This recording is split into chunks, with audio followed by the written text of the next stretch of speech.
So I'm going to talk about trends, and then I'm going to sort of say, what do we learn from this? And what might it say, particularly to those of us, most of us, I think, who are working in the English education system? I start with the international situation generally.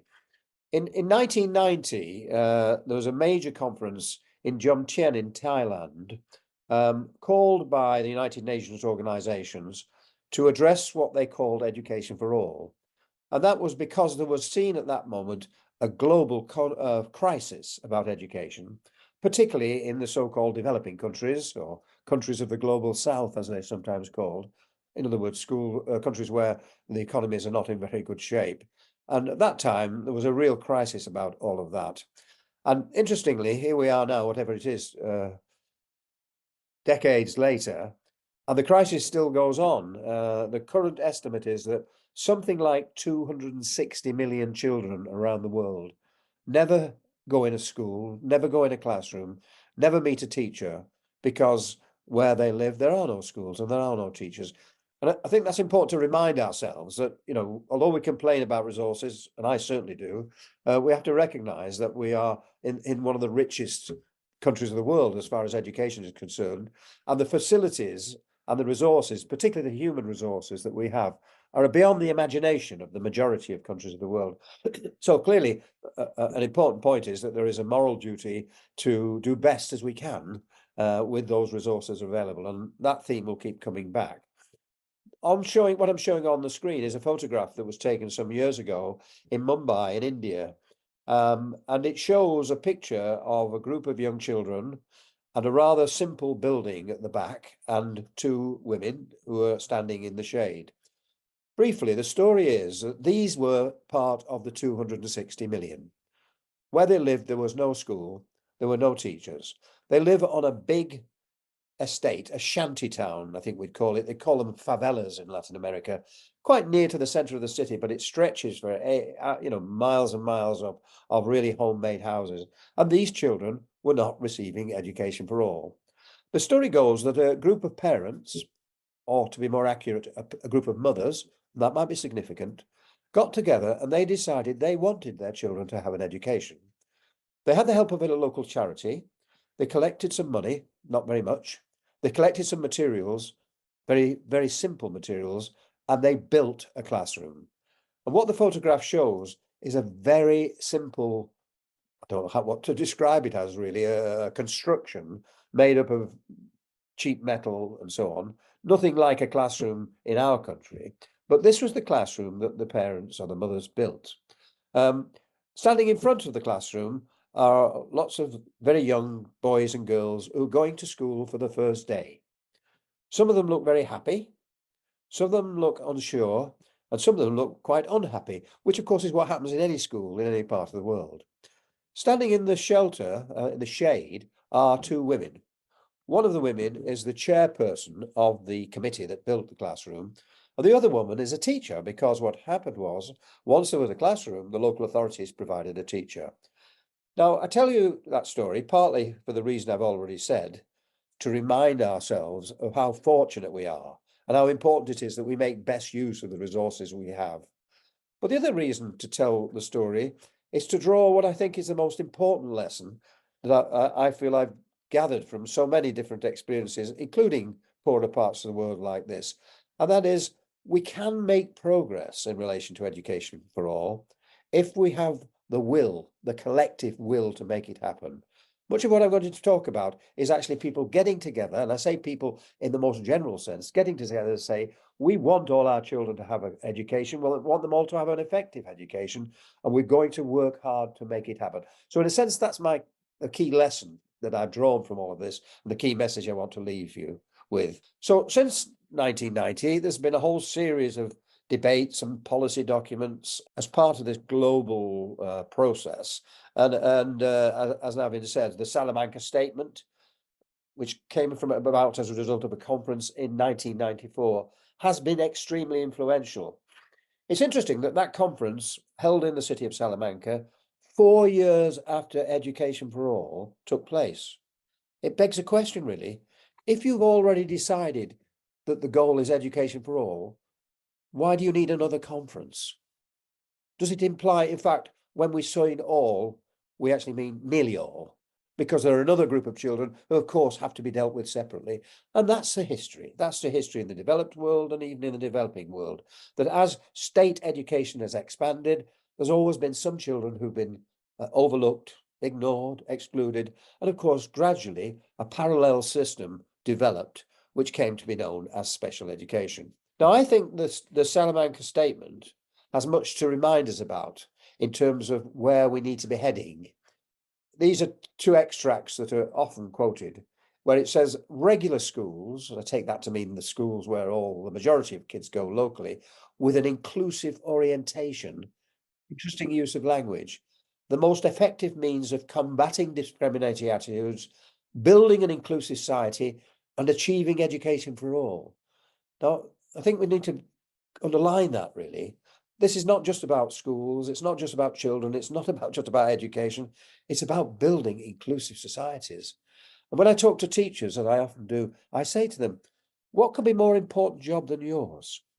Your job is to prepare the next generation of citizens to learn to live together, to value one another, to support one another.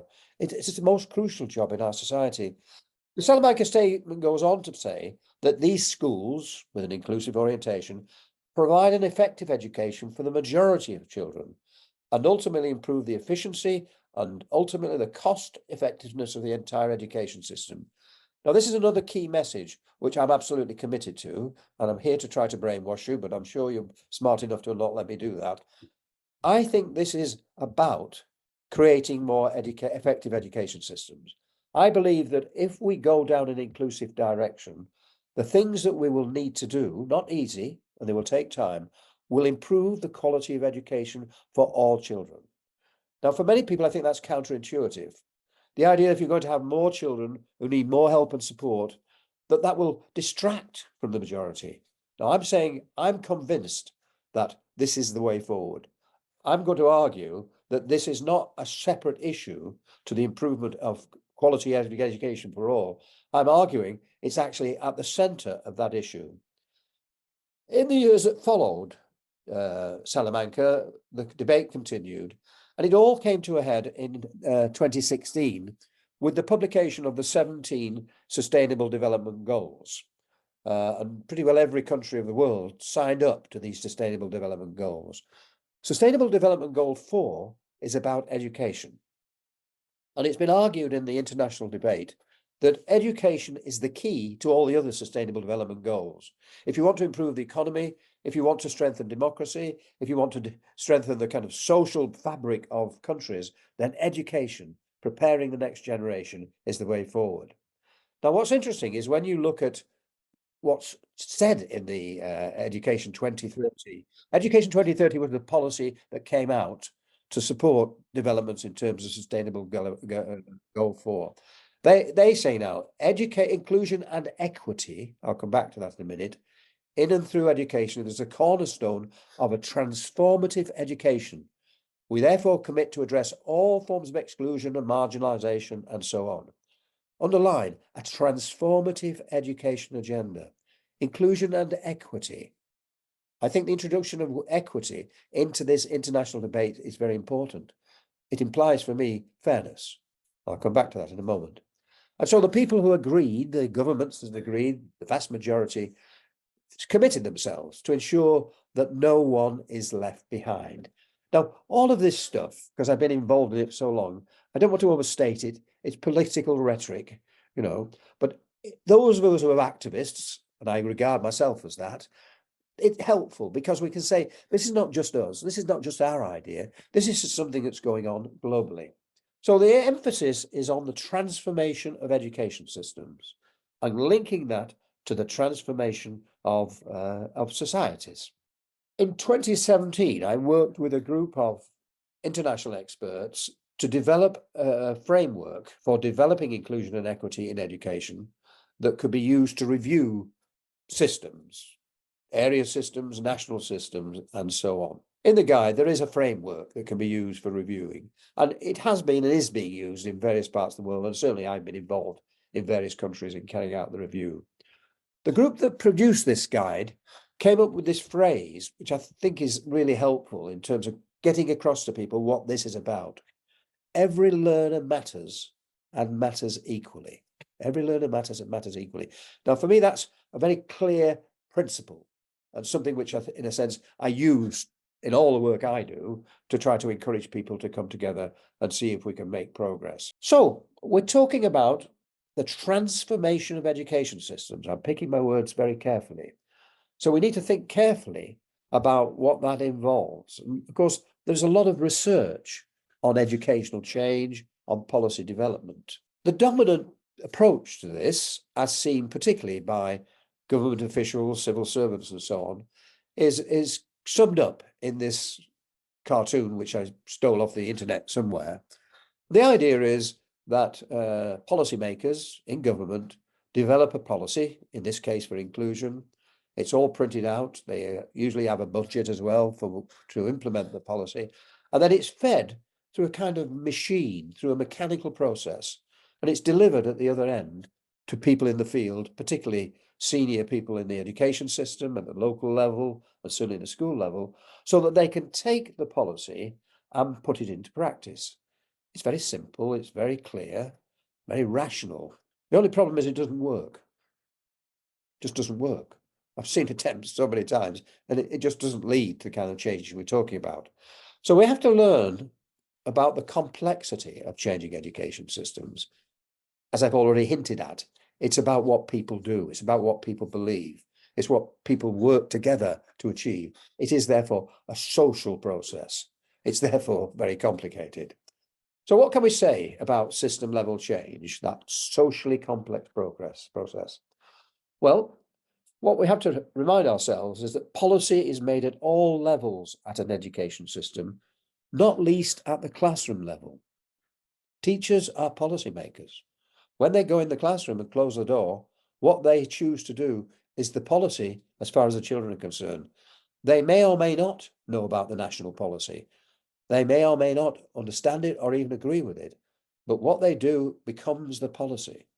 So, and often when I get the chance to meet with senior officials, I tell them that, and they find that difficult to believe, particularly, kind of ministers who think that they are in charge of everything. And I say, well, you are in a sense in charge of everything, but you've got to understand this complex thing that happens.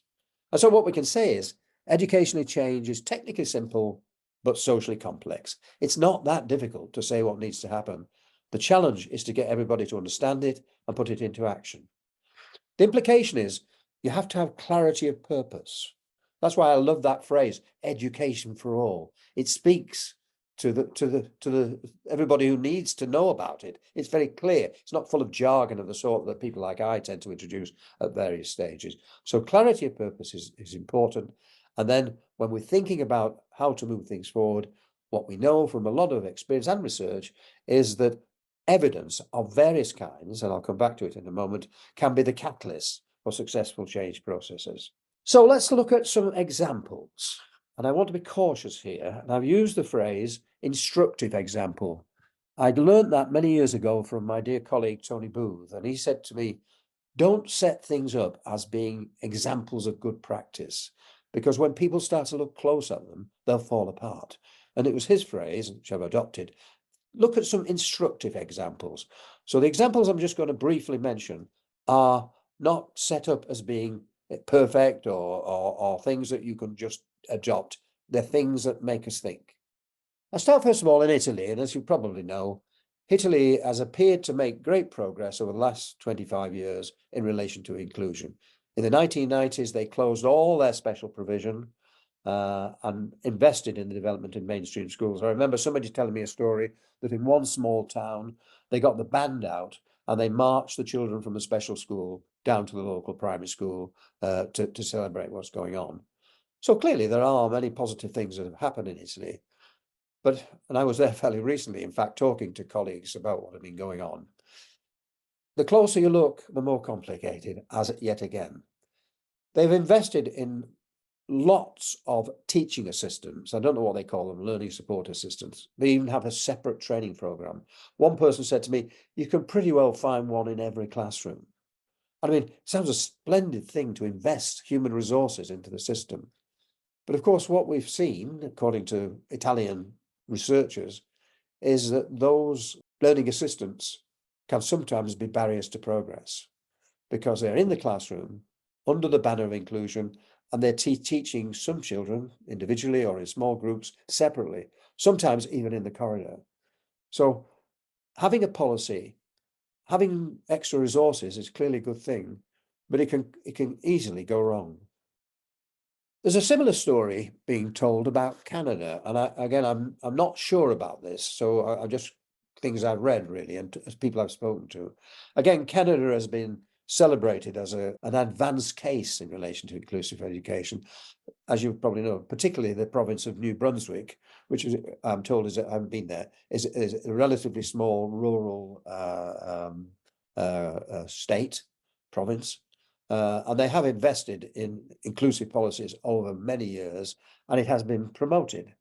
Now, I've been reading recently commentaries from various Canadian people, and I'm not sure about this, that are saying that there's been an increasing pattern in New Brunswick of children who are not attending school, of children who are being provided with separate arrangements within the mainstream school. So again, things are not always as simple as they seem. I spent a lot of time working for quite years in Latin America, and Latin America is quite interesting, of course. It's as a region, it's incredibly uneven and unfair. I mean, so obviously there's some very wealthy families, but there's lots of very poor families. And there's been a lot of effort in Latin America, not least from UNESCO over the last 20 years, to move things forward. One of the countries I've worked with and still working with is Mexico. Local experts say that in general, the Mexican education system, the state system, because of course there is a private system, is not in good shape, and that many children are disadvantaged. And so, again, we link inclusion to the question of overall education quality. One of my colleagues interviewed one young man, happened to be a disabled pupil, and he said to him, "What's the best thing about your school?" And without hesitant, the boy said, "The exit." And you think, oh, golly, what's that? What kind of thing is that telling us? Ghana in Africa, again, I spent some time there, not recently, but a few years back. I remember going to a village school on the coast, on the equator. It's hot and steamy. The resources and facilities are unbelievably poor. I saw some children actually bringing chairs from home in the morning because there weren't enough chairs in the classroom. And this was a village school, as I say, and I saw there was one physically impaired boy walking with a stick. And when I got the chance, I said to the teacher, "How is it that this boy comes to your school?" I think he thought I was a bit stupid, really, to be honest. He said, "How is it that this boy comes to your school?" He said, "Where else would he go? Where else would he go?" And of course, I was asking the European question, arguably the English question, where we have options. This is the village school. All the children go to it. All the teachers live in the village. Where else would he go? So I think sometimes we can learn from, places where there are limited resources about how viewing differences as being part of normality and seeing everybody as being of equal importance. I've been working over the last few years, to go contrast, with the Netherlands, and of course, it's generally regarded as a very successful, effective education system. Teachers are very highly paid. They work very long hours, I have to say. The facilities are fantastic, but it's been described by Dutch researchers as probably the most fragmented system in the world. I think we in England probably compete now on that in terms of the range of different types of schools we have. What happened in the Netherlands, apparently, historically, was partly because of kind of religious factions. The government gave the right to virtually anybody to open a school. And so you've got lots of different schools serving different kind of communities, sometimes in the same building. I visited a school where that was the case. So this fragmentation within the system, of course, divides people and divides effort. I talked with two disabled students around the age of 16, 17, a boy and a girl, very articulate. And they explained to me that they travelled by car, by taxi, every day 50 kilometres to go to a secondary school where there was special provision because, as one of them said, the principal of our local school refused to take us. You think, out of this fragmentation of the system emerges these kind of different arrangements, which lead to the kind of segregation that we're here to talk about. And then finally, there's Portugal. I've worked in Portugal on and off since 1995. I'm still a visitor, of course. I would say of all the places I've been to, it is the most inclusive education system in the world. That's not to say it's perfect, it's not. I keep stressing that. But it has moved forward. Again, they closed all their special provision in the 1990s. There's been a series of other legal arrangements made since then. And as a consequence, almost all children go to the local neighbourhood school. The schools are in clusters, area clusters, and the clusters work together.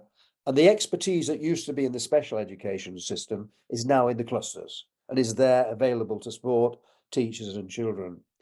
Interestingly, there's a strong emphasis in the Portuguese schools on democracy, and people there talk about that being to do with the revolution they had, decades ago, that they see education being about the development of democracy. So, for example, school directors, as they're called in Portugal, are elected by the community for 4 years. And then after 4 years, they may be elected for another 4 years, and after that, they can't continue. So you've got this sort of, I contrast the Netherlands and Portugal quite a lot, I have to say, because you've got this very integrated education policy and this common understanding of what they're trying to achieve, but a bringing together of communities, bringing together of schools, and a sense of common purpose. So thinking about those examples, I argue that if we're to move forward in terms of policy, we have to move in a new direction. This transformation I've talked about requires a new direction. I've called it an inclusive turn. And we need to be clear, as I said earlier, what we're trying to achieve. So this is my version, and I might change my version in the next half hour as a result of things we talk about. But this is my current version of what I think inclusion is about. It's a process, not a state. If you like, it's a journey. And therefore, every school and every education system is somewhere on the journey. And it seems to me what policy has to do is to facilitate moving forward. The implication of that, and I learnt this from a colleague in New Zealand many years ago, there will never be an inclusive school. It's an impossibility. There are always going to be new children who come along with new challenges, which mean we have to start thinking again and thinking, what else can we do to help this child to be part of our school? For me, it's about identifying and removing barriers. And the concept of barriers is there in the policies that were developed around Sustainable Development Goal 4. I have to be clear when I use that, and I use that a lot, to clarify what I mean. I don't mean barriers within children. I don't mean barriers within families. I mean contextual barriers. The curriculum can be a barrier if it's not designed with all children in mind. The assessment system can be a barrier if we don't celebrate the progress of every child. Some of them will be making relatively slow progress. Our forms of teaching can be a barrier if we don't know how to plan a lesson that can reach out to every child. And of course, some of the most difficult barriers, difficult to identify, difficult to address, are the barriers in our mind. If we don't believe it's possible that all children can live together and learn together and be part of a common experience, then it's unlikely it's going to happen. So this journey of identifying barriers for me is about presence, participation, and achievement. And that phrase is in the Sustainable Development Goal documentation, Education 2030. So it's about 3, if you like, stages. It's about presence. You can't be included if you're not there. But it's insufficient. You can be included, you can be there, but actually you're not really there. So it's about participation. It's about being involved. It's about having your name used. It's about being a valued member of the school and the classroom community. But I'm arguing that even that's not enough. You can be present, you can participate, but if you're not achieving useful knowledge and skills, then of course, what's the point of all of this?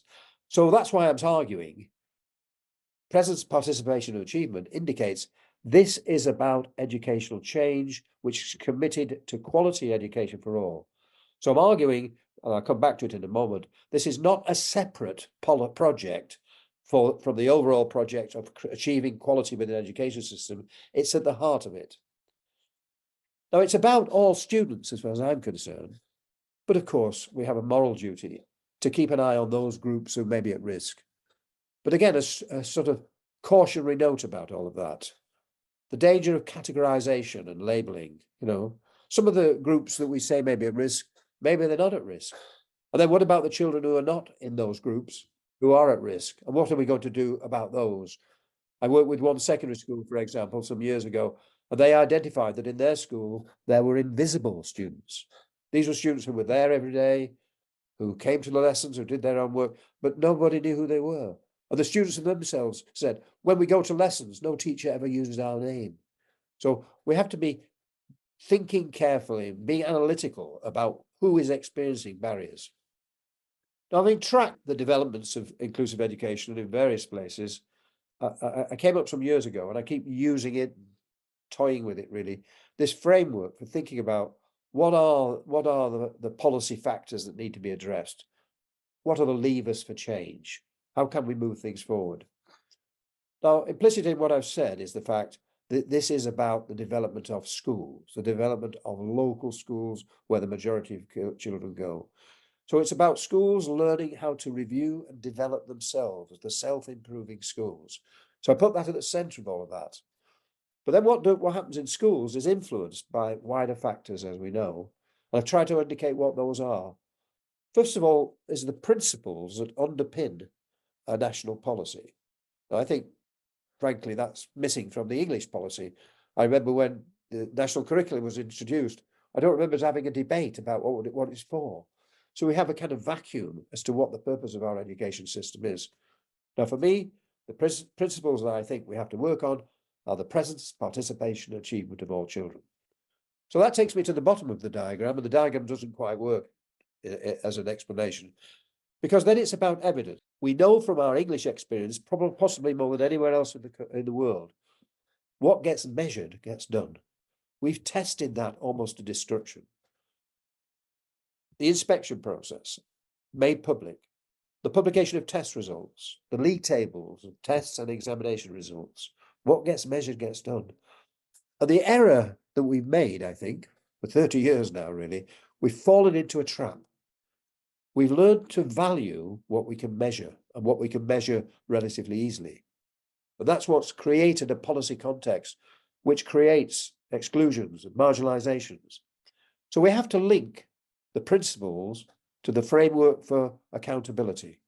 We have to not fall into the trap of valuing what we can measure. We have to measure what we value. So in other words, we need to collect evidence about the presence, participation, and achievement of all children. What the diagram also reminds us is that there are other contextual factors that bear on what individual schools do. There's the role of the local education department, and of course, in our country, that's become an absolute mess. Goodness knows what's going on about all of that. And I'm still waiting for the government to make some decisions about what they're going to do about it. And of course, last but certainly not least, the question of the expectations and desires of the community, of families, of local politics, of businesses, of universities. If the community doesn't believe that education becoming inclusive isn't in their interest, then of course they will create enormous barriers to progress. So to summarize, I'm suggesting that levers for change are being clear about your purpose, creating schools which are inquiring schools, continuing strengthening their teaching and their leadership, measuring what we value, and bringing people together, the collective will to make it happen. So to summarize, what I think I feel I've learned so far, and I'm still on to more learning, education systems have untapped potential to improve themselves. Schools have untapped potential. Schools know more than they use. Network is a means of sharing all of that. And I'm a great believer in partnership and various kind of, collaborative arrangements within and between schools. This has to go beyond the school gate. It has to involve families first and foremost, but it has to involve, you know, the wider community. Much of the leadership from this has to come from within schools. And all of that, of course, means that national governments have to create the conditions within which local action can be taken. There's one other important lesson, and it takes me back to Portugal. 2 years ago, I was part of a group that was formed by the OECD to do a review of inclusion in Portugal. And we spent a lot of time interviewing people, visiting schools, and so on. And it was, you know, quite inspirational what we saw. And the one thing that stood out when we came to write the report was the fundamental thinking that was there within Portugal, that inclusion is the guiding principle in their policy. And one of the things I heard said, and I heard it said by the minister, but I heard it said by many people in the field, was you do not have to categorize to intervene. You do not have to categorize to intervene. And so they try as much as possible, and you can't do it totally, to resist labeling and categorization. Now, at the other end of the spectrum, as far as that's concerned, we seem to be inventing more and more labels almost every day to define more and more children as being different, of having problems, of having to be fixed. Now, I think this guiding principle from Portugal, for me, is absolutely crucial. One other point, just to remind you what I said early on, this is for me about linking inclusion and equity to excellence. My argument is that if we can move in this direction, and this is what I feel I have to convince politicians about, then it will improve the quality of education for all children. Interesting as an aside, whilst Portugal has gone through that process of reform over the last 20 years or more, it's continued to improve its performance as measured on the PISA assessments. You know, PISA tests children in language, maths, and so on, and then they publish their league tables. It's dangerous stuff in a way. But each year, Portugal has improved, suggesting that their journey towards inclusion is leading to equity. One of the sets of materials that I've put on the link is some professional development materials that I developed, again, on behalf of UNESCO, that are intended to be used for professional development in schools and in groups of schools. But remember the most important factor, go back to that community in Delhi. The most important thing, the collective will to make it happen. Thank you. I look forward to your comments and questions.